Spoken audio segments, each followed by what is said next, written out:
నమస్కారం అండి. 6 రోజుల నుండి ఎదురు చూసే ఆదివారం ఒక్కరోజు ఇలా వచ్చి అలా పోతుంది.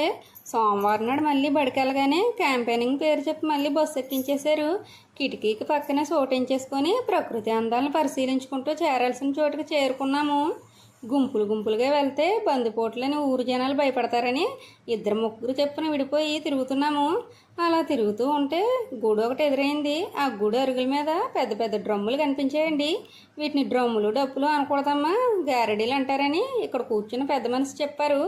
మోసుకొని వెళ్ళడానికి ఎత్తుకొని వెళ్ళడానికి వీలు పడతాని ఒక్కో గారడీకి ఒక్కో ఇనుప చక్రం బండి తయారు చేసేసారు. ఈసారి ఎంచక్క తోసుకుంటూ పోవచ్చు. మలుపు తిరిగి పక్క వీధిలోకి వెళ్తే మరో చిత్రం కనిపించింది. ఈ సైడ్ కాలువ అవతల కనిపించేవి సమాధులండి. వాటికి ఎదురుగుంటా ఉంది ఒక ఇల్లు.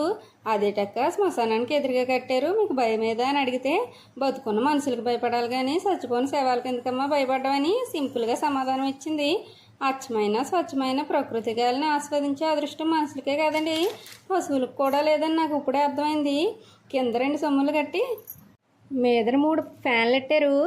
అవతల టైం 6 అయిపోతుందని హడావడిగా తిరిగి ప్రయాణం కోసం బస్సు ఎక్కి కూర్చుంటే ట్రైన్ ఒకటి వచ్చి పడింది.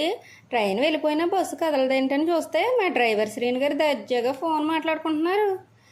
అయితే వీడియో నచ్చితే ఒక లైక్ కొట్టండి. ఇంకేంటి మరి, సబ్స్క్రైబ్ చేసుకోండి.